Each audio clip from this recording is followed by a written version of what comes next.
Hey there, angry faithful. I just wanted to drop in, bend your ear a little bit, get your attention.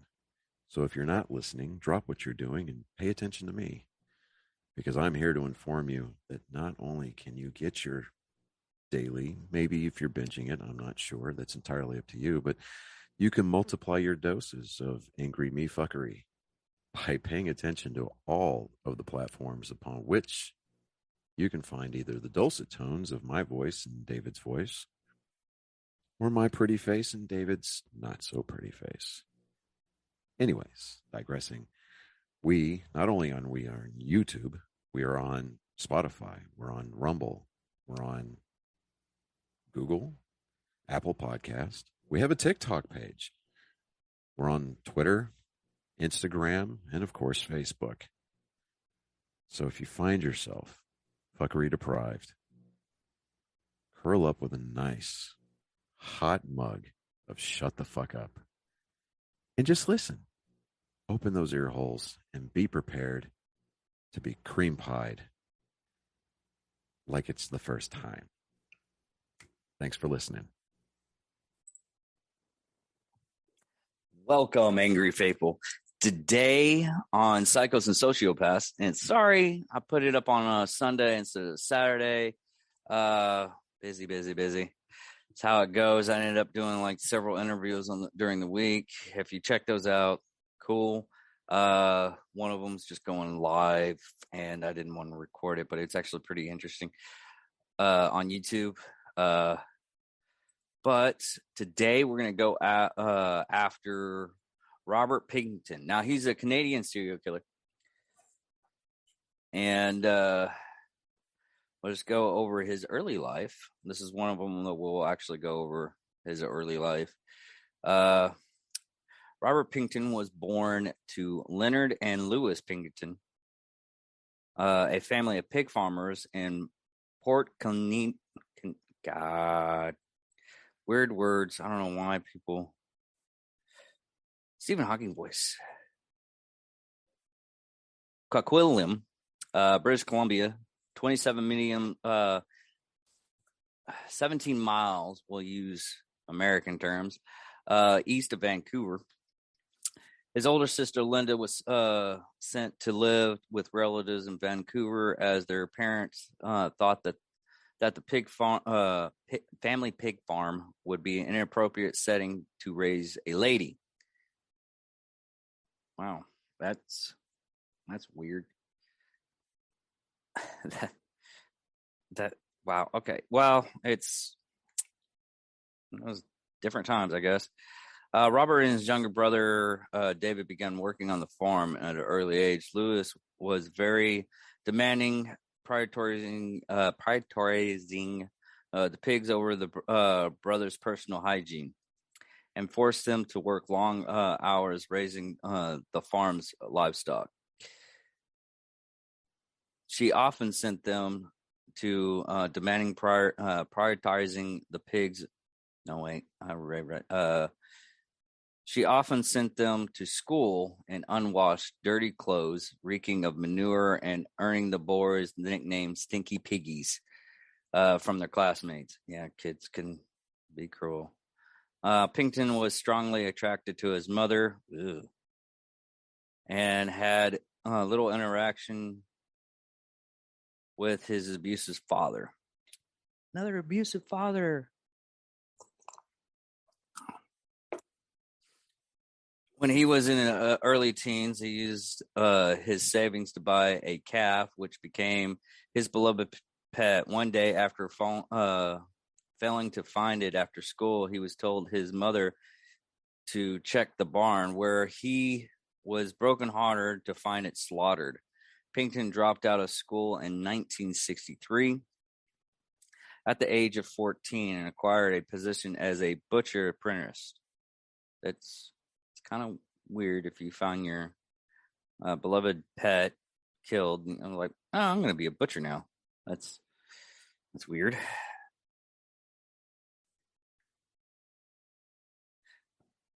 In 1970, he left his apprenticeship to work full-time on the family farm. His dad died in 1978, and his mother died the following year, leaving the farm to the Pinkertons and his two siblings.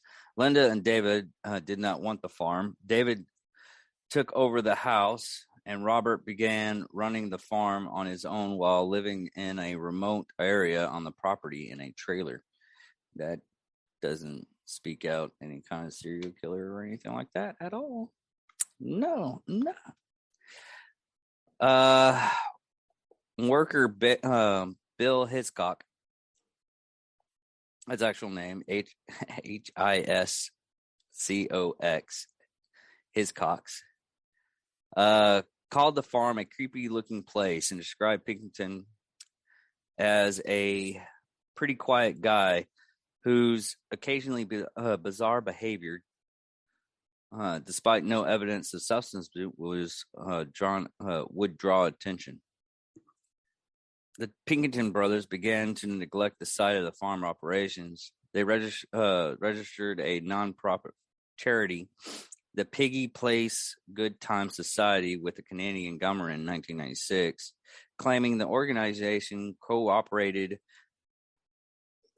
manage and operate special events, functions, dance shows, and exhibitions on the behalf of the service organizations, sports organizations, and other worthy groups. Its event included raves and wild parties featuring Vancouver sex workers gathering in a common slaughterhouse on the farm at 953 Denton Avenue in Port Canini. Man, this town is gonna hurt me for the rest of the freaking episode. Coquitlam. Okay, sorry, folks. These events attracted as many as 2,000 people. God, members of the Hell's Angels were known to frequent the farm. Jesus, who? I know there's okay. I can't really say. Oh my God, who would do this? Who would go to this place knowing it's a slaughterhouse? There's some really, really messed up people. And some people just like to party and then they don't give a shit where their environment is at. Of course, it's a good place to do a murder if you're like, hey, let's go to this party. And then you see like a body on the wall. It's like, oh, that's just decoration. Just putting thoughts and things out there. If I ever have to talk to the FBI about some of the stuff I say sometimes, or they're listening already. On March 23rd, 1997, Pickton was charged with attempted murder of Whitney Lee Esner, Stephen Hawking, Eister, almost at it, whom he stabbed several times during an altercation at the farm.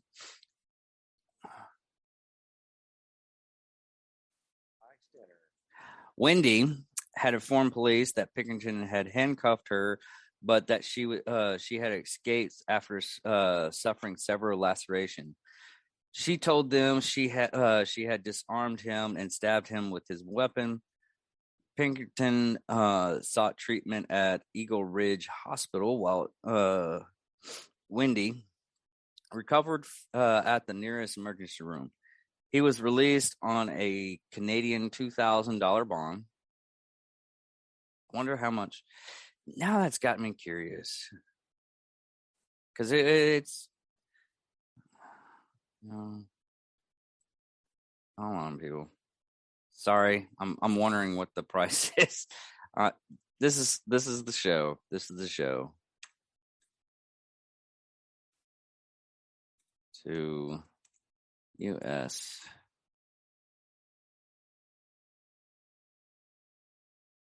There we go. So $1,550.05. That's how much it would have been. Anyways,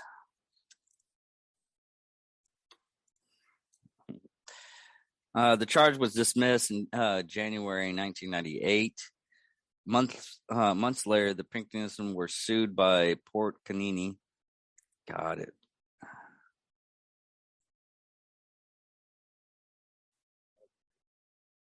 Coquitlam. Officials for violating zoning ordinances, neglecting the agriculture for which it was being zoned for, and having altered a large farm building on the land for the purpose of holding dances, concerts, and other recreations. The Pinkertons ignored the legal pressures and held a 1998 New Year's Eve event, after which they were forced with an injunction banning future parties. The police were authorized to arrest and remove any person attending the future events at the farm. The society's nonprofit status was removed in the following year for inability to produce financial statements, and it was subsequently disbanded. On February 22nd, 2002, Robert Pickton was arrested and charged with 2 counts of first-degree murder and the deaths of Mona Wilson and Ciara Obatswe. On April 2nd, 3 more charges were added for the murder of Jacqueline McDonald, Dane Rock, and Heather Bromley. The 6th charge for the murder of Andrea Jowsbury was laid on October 9th, following shortly by a 7th, Brendan Wolfe. On September 20th, 4 more charges were added for the slaying of Georgia Papin. On October 3rd, bringing them to a total of 15. This was the largest investigation of any serial killer in Canadians' history.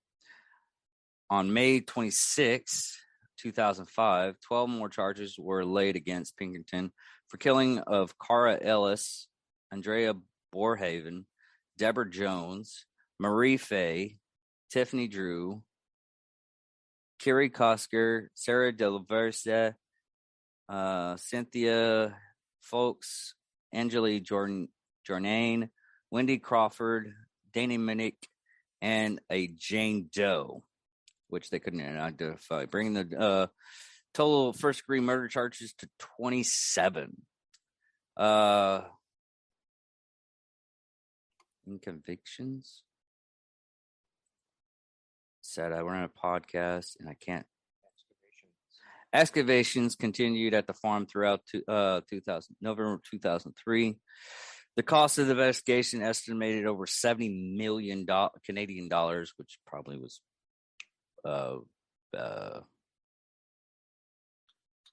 60 million in the US dollars. By the end of 2003, according to the predictable government, as 2015, the property was financed off under a lien by the Crown and Rights of British Columbia. I heard that, Crown and Right of British Columbia. In the meantime, all the buildings of the property, except a small barn, had been demolished. Forensic analysis proved difficult because the bodies had been left to decompose and had been eaten by insects and pigs on the farm. Which, little known fact, and I've actually talked to somebody else, and it's also on the movie Snatched. Be wary of a person that owns a pig farm because they'll be easy to get rid of the body. Pigs, what they'll do is if you starve a pig or a farm of pigs and you toss a body there, they will eat everything, the teeth, the bones, they will chomp it all down and everything like that. And you can't even find it through their feces. It's just a little known fact. Lots of mafia people actually did that back in the day. They would just feed it to a pig farm. Lots of people murdered through that way. So be wary of people with pig farms. They'll get rid of the body pretty easy. It only takes, I think, an hour to get rid of the body, especially how big your pig farm and how long you get them to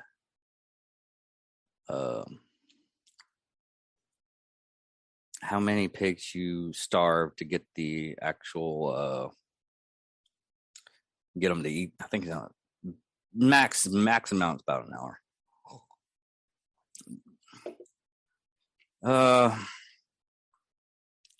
During the early days of the excavation in forensic anthropology,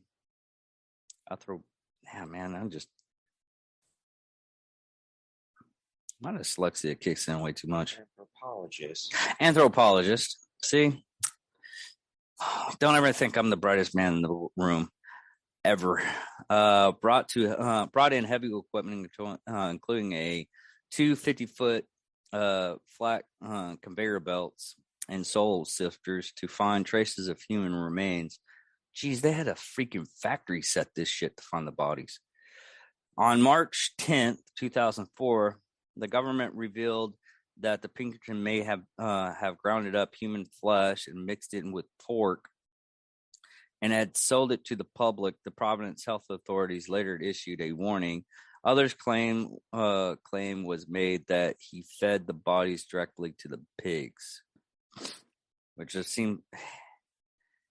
The reason why I got this one was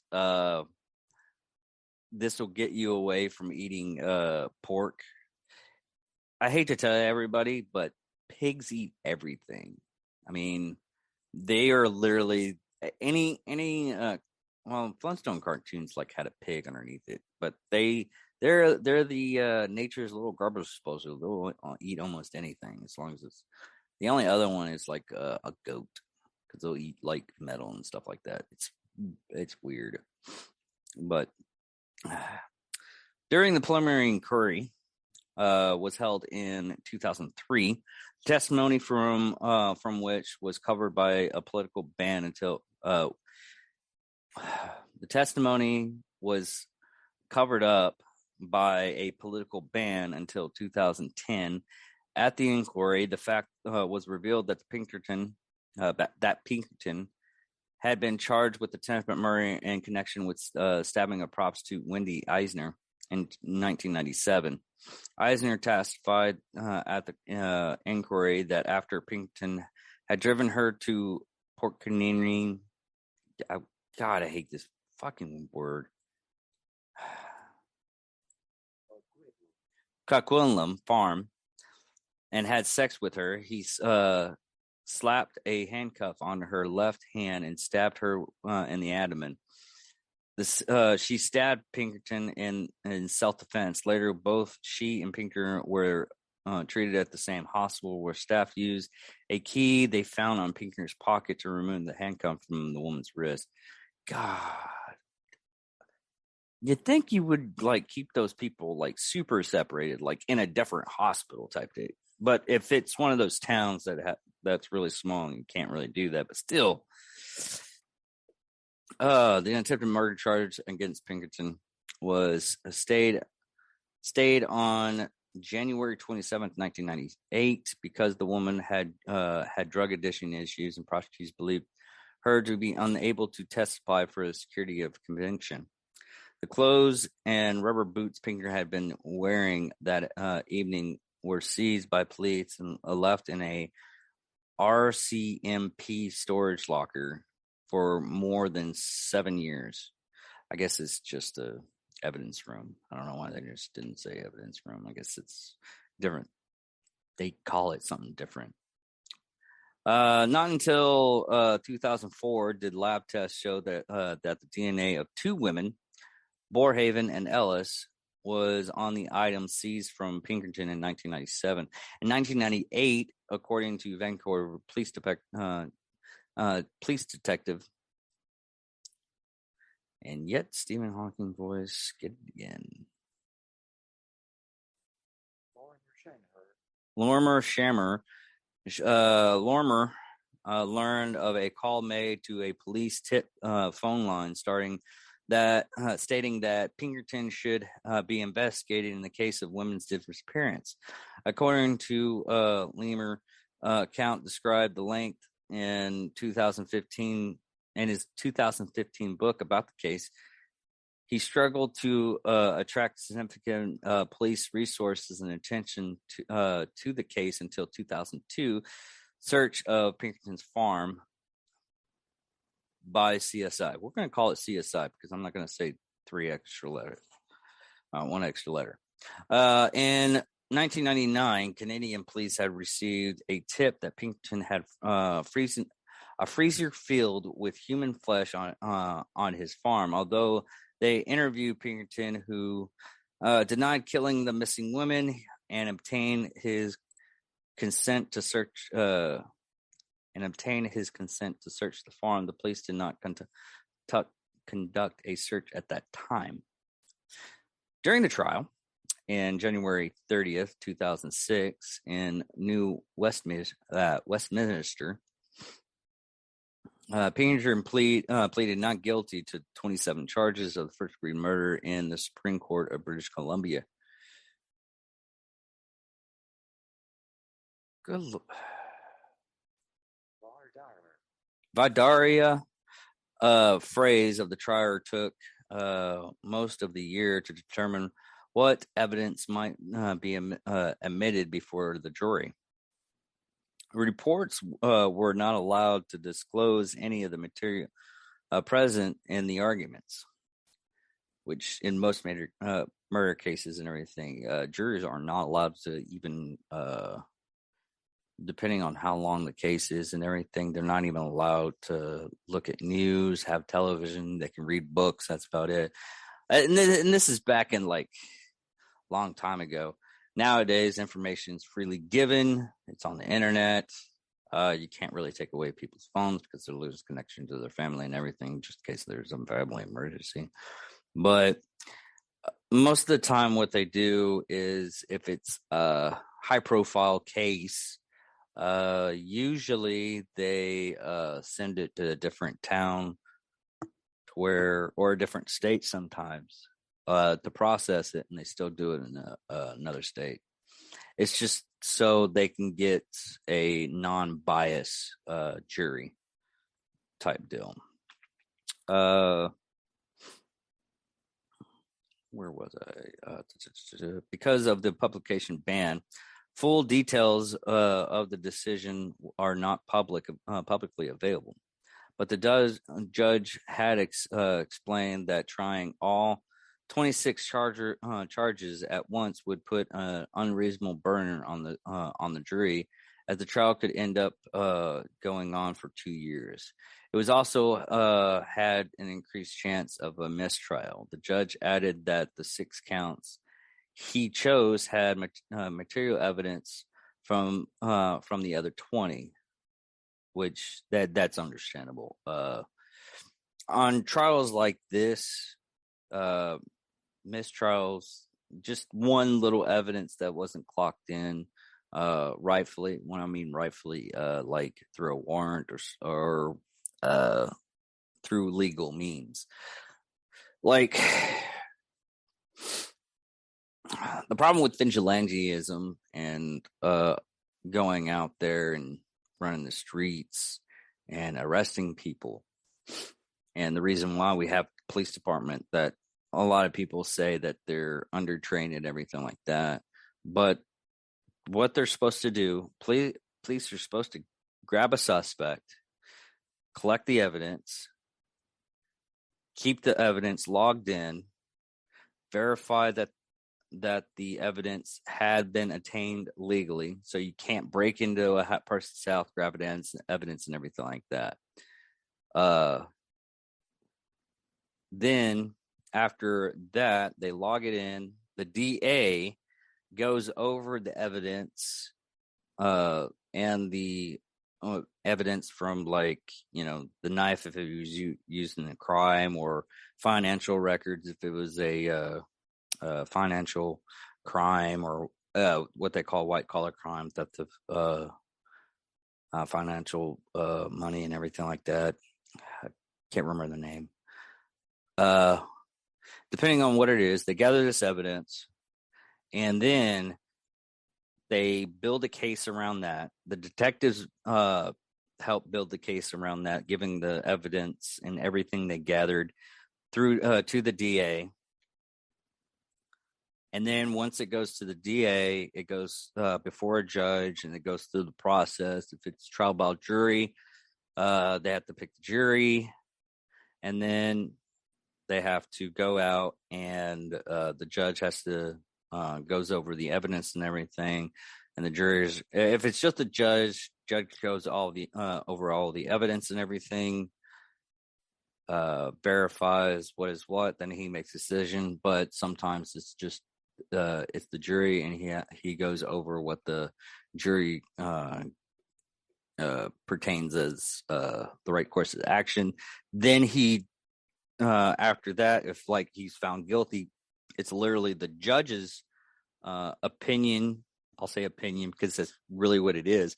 What course of action he has to take at that point in time through legal, going over the legal doctrine of the punishment, if there's a punishment. Like if the judge feels that, and I can't believe I'm saying this, there was actually a evidence pointed out to this guy who was being a pedophile. Now, because he was in I'll call it a more liberal area, I think it was in LA, which anybody knows that LA is very liberal. The person was a trans person. We'll just call it person, so I don't get canceled. But this trans person was identified as a woman. This woman was sent to a girls' juvenile detention, which it was a juvenile detention, and he was a pedophile towards women. So he basically went to Disneyland. Yes, that happened. It's weird, but it was the judge's decision. Judges make poor decisions. Some judges make great decisions. People are human.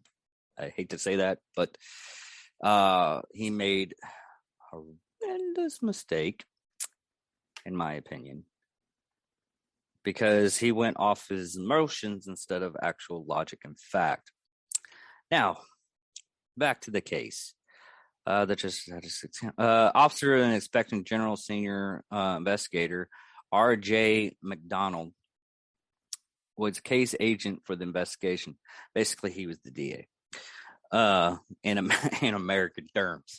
What did you use American terms on that one? He was the DA on the investigation, the head district attorney. Anyways, they used it literally is that long. Office of Inspector General Senior Investigator R.J. Douglas. He has a big title. Anyways, the date of the jury trial was for the first 6 counts was initially set on January 8, 2007, but it was later postponed to January 22nd. On that date, Pinkerton faced first-degree murder charges, and the deaths of Frey, Aspaway, Pickton, Joesbury, Wolfe, and Wilson. The media ban was lifted, and for the first time, Canadians heard the details of what was found during the long investigation. See, that's the difference between United States and places like Canada. People's like, oh, Canada is so great. Canada doesn't have a lot of freedoms that we have. And they don't really have freedom of speech and freedom of the press.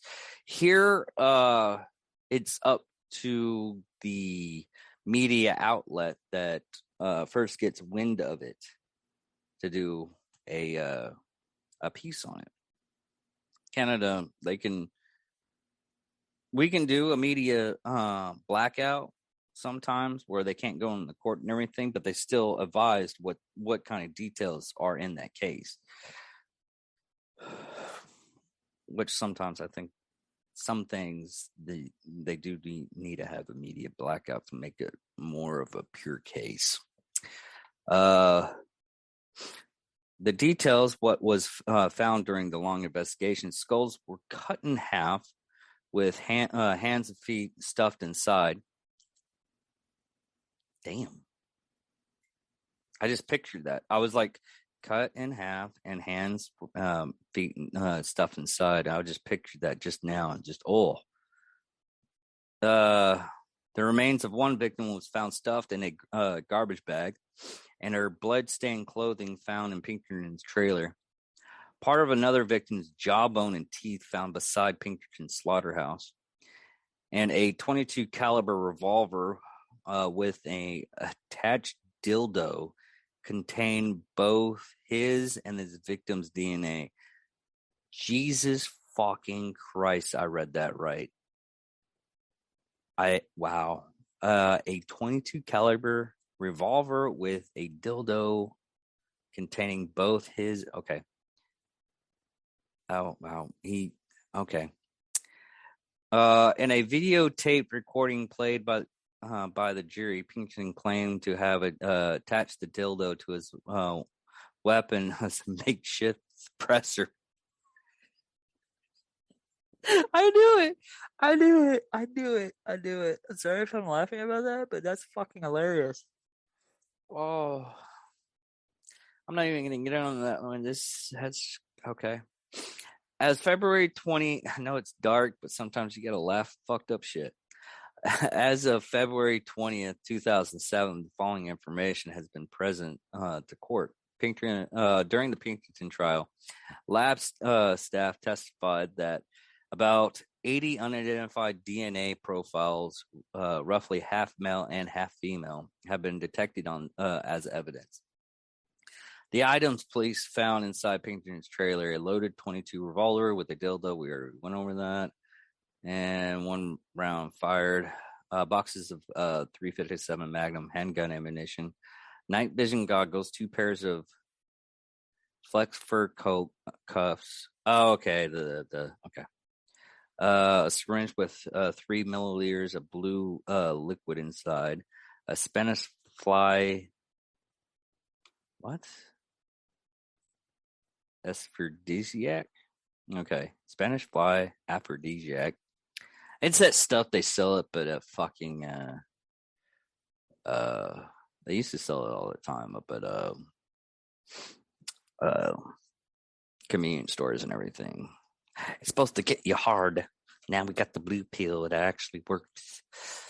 Videotape of Pinkerton's friend Scott Cobb says Pinkerton had told him a good way to kill a female heroin addict was inject her with windshield washer fluid. Oh Jesus. Okay.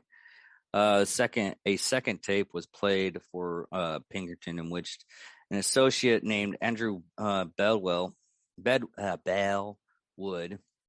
said Pinkerton mentioned killing sex workers by handcuffing and strangling them, then bleeding and gutting them before feeding them to the pigs. Photos of content of the garbage bag found in Pinkerton's slaughterhouse, which held some of the remains of Mona Wilson. In October 7th, a jury was accused. I'm thinking it's accused. Man. Of having made up her a jury was accused of having made up her mind already that Pinkerton was innocent. Jesus fucking Christ, women. I'm not. Oh wow. Okay. Yeah. I was thinking about doing a act for my comedy that said that women are fucking idiots when it comes to like killers. Like, I can change him. Fuck that. Men can do that too. Men do that too. It's like, oh, I can change her. She won't kill anymore. I promise. The trial judge questioned the jury, saying, "It's reported to me you said from what you had seen, you were certain that Pinkerton was innocent. There was no way he could have done this, that the court system had arrested the wrong guy." The jury denied this completely. Justice William ruled that she could remain on the jury since it had been proven she had not been proven that she had made the statement. On December 9th, 2007, the jury returned a verdict that Pinkerton is not guilty on 6 counts of first-degree murder, but is guilty on 6 counts of second-degree murder. A second-degree murder conviction carries a punishment of a life sentence with no possibility of parole for a period between 10 to 25 years to be set by the trial judge. On December 11, 2007, after reading 18 victim impact statements, British Columbia Supreme Court Judge Justice James Williams, they have long names for their freaking people, sentenced Pickton to life with no possibility of parole for 25 years, maximum punishment for second-degree murder, and equal to the sentence which have been imposed for first-degree murder conviction. Pickton conducted was murderous and repeatedly so. So I cannot know the details, but I know this. What happened to the victims was senseless and deplorable, said Judge Williams, and passing the sentence. During the British Columbian Courts of Appeal on January 7, 2008, an attorney general filed an appeal in British Columbia Court of Appeals against Pickton, inquiring on acquisitions on the first-degree murder charges. The grounds of the appeal related to a number of evidence ruling made by the trial judge, certain aspects of the trial judge's jury instructions, and the ruling to serve the 6 charges Pickton had tried from the remaining 20. You know, in a situation like this, some judges actually does each count. So you know how some of the people that get tried and they get 2 to 3 counts of light sentences and stuff like that, or 99 years or whatever. That's because each victim carries. It's like this one carries a life sentence, this one carries a life sentence, this one carries a life sentence. That's how it's usually done. Opal apologized to the victim's family for not informing them of the appeal before it was announced to general public. Opal also said that the appeal was filed largely for strategic reasons, in anticipation of an appeal by the defense. The prosecutor rotation was that if Pickton appeals his conviction, and if that appeal is allowed, resulting in a new trial, the prosecution would want to hold a new trial for the original 26 charges of first-degree murder, but the Crown would be precluded from doing so unless it had successful appeals the original acquisitions on the first-degree murder charges. The severity of the 26 counts into one group of 6 and one group of 20. On their appealable rules of court, the time period for the Crown to appeal expires 30 days after December 9th, when the verdict was rendered, while the time period of the defense to appeal expired 30 days after December 11th, when Pickton was sentenced. That is why the Crown announced its appeal first, even though the Crown appeal is intended to be conducted on an appeal by the defense. If the defense had not filed the appeal, the court could have withdrawn its appeal. Okay. Sometimes it's political strategy, just to give you a heads up. Sometimes political strategy on stuff like this, like if someone sues you and you know you didn't do anything wrong, but they did something wrong, it's very high documented. That's like the best known thing is if a criminal comes in and breaks into your home and you shoot them, not saying you should kill them, but the paperwork is different and easier to obtain to get rid of that person, where it's not, you don't have to reminisce over that person ever again. Just saying, we have castle doctrine in the state of Texas. If he steps on your land and you do not like that person, he's trying to do you harm and do your property harm. I say property too, because if they spray paint your barn without your consent, yes, you can kill them. Is it likely you will? Probably not. You just shoot them away. but it's there. But if that person, say, you shoot at them, they break their leg, you don't shoot, even if you don't shoot them and they run, they're running off your property and they break their leg, cops come, grabs the ambulance takes to the hospital, he's fixed up, he's actually convicted of coming onto your property and sentenced for 5 years. He is allowed to sue you for something on your property that made him break his leg. Now, if what he did damaged your property, you can countersue him for whatever amount that you see fit because of the damages of your property, and because of that damage to the property is the reason why he broke his leg. It's literally lawyer tactics. I say tactics because they're trying to battle on the court scale. But that, just to give you an idea of our political system and courtrooms and justice system, sometimes it gets weird. And I love like court stuff and everything like that. Just to have the simple weird knowledge, and I go up and try to find this knowledge. But other than that, on January 26, 2009, Pickton's lawyers confirmed that they would exercise his right to appeal in the Supreme Court of Canada. The appeal was based on the dissent of British Columbian Court of Appeals, while Pickton had an automatic right to appeal to the Supreme Court of Canada based on legal issues on which Justice Donald had dissent. Pinkerton's lawyers appealed to the Court of Canada for leave to appeal on other issues as well.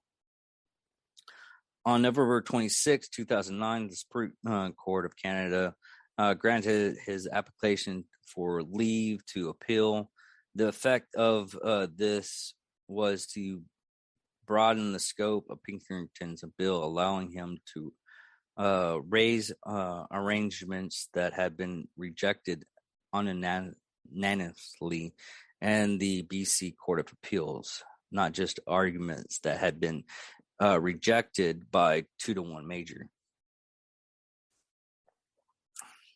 On July 30th in 2010, the Supreme Court of Canada rendered its decision dismissing Pinkerton's appeal and affirming his conviction. The argument that Pickton should be granting a new trial would be unanimously rejected by the Justice of the Supreme Court of Canada.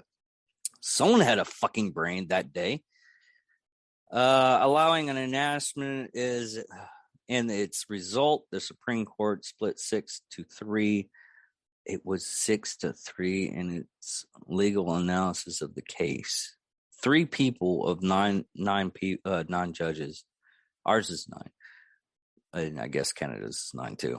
But 6-3, 3 people decided it should be done. God, I love fucking idiots sometimes. The issue was whether the trial judge made a legal error in his instructions to the jury, and particularly in his re-instruction responding to the jury's questions about Pinkerton's liability if he had not the only person involved. Okay, I could see the reason why you would actually want to go back on that.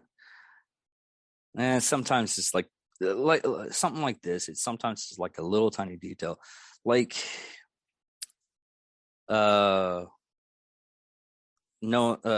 telling a criminal if he knows his rights to appeal. I don't think they do that anymore.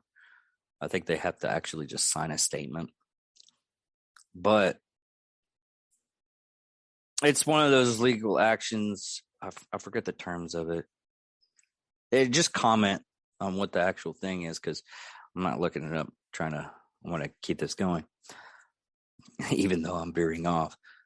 But if they don't give you that statement when they arrest you, they did not arrest you. And some cases back in the day, because the officer, sometimes in a big trial, because the officer no one told him that, and if they don't have it on record or anything like that, that he wasn't given that statement, then he's off to go, and he could have murdered like 15,000 people. That's the reason why a lot of cops are strenuous on every detail of a case.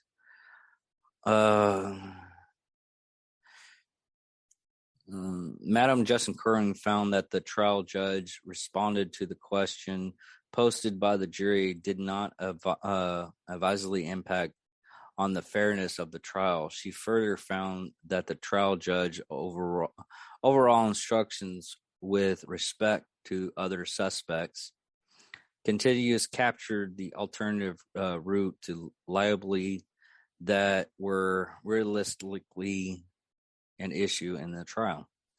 The jury was also correctly instructed that it could convict Mr. Pickton if the Crown proved this level of participation coupled with the requisition attempt. I have no idea. Mr. Judge LaBelle, writing for the minority, found that the jury was not properly informed of the legal precedents which would have allowed them as triers of fact to consider evidence of Mr. Pickton's aid and encourage to any unknown shooter as a alternate means of imposing legal for the murders. However, LaBelle would have appealed the so-called, okay, that's a new word,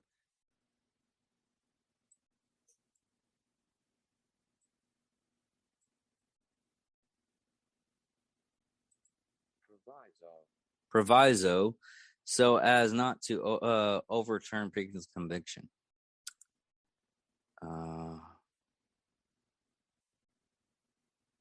But there you go. That's the trial and everything.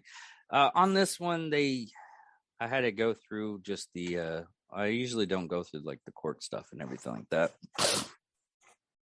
Sorry if I was off frame too, but most of it just listens on Spotify and Apple Podcast and Podbean, all the podcast players, Google Podcast too. Anyways, the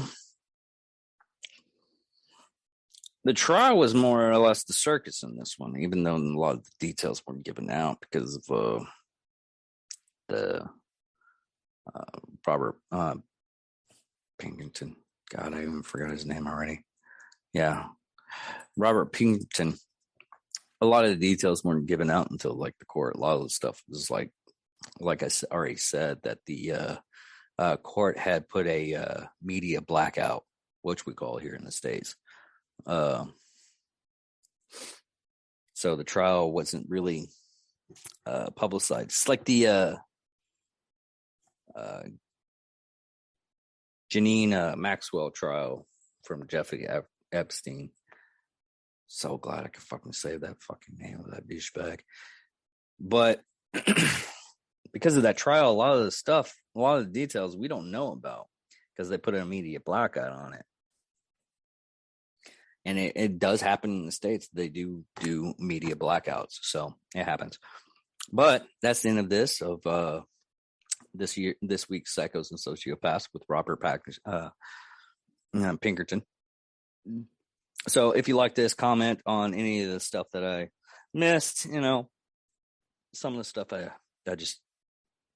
I'll miss it because the research is very slim and it's only me. So anyways, everybody, thank you for listening. Love you guys. Talk to y'all later. Bye.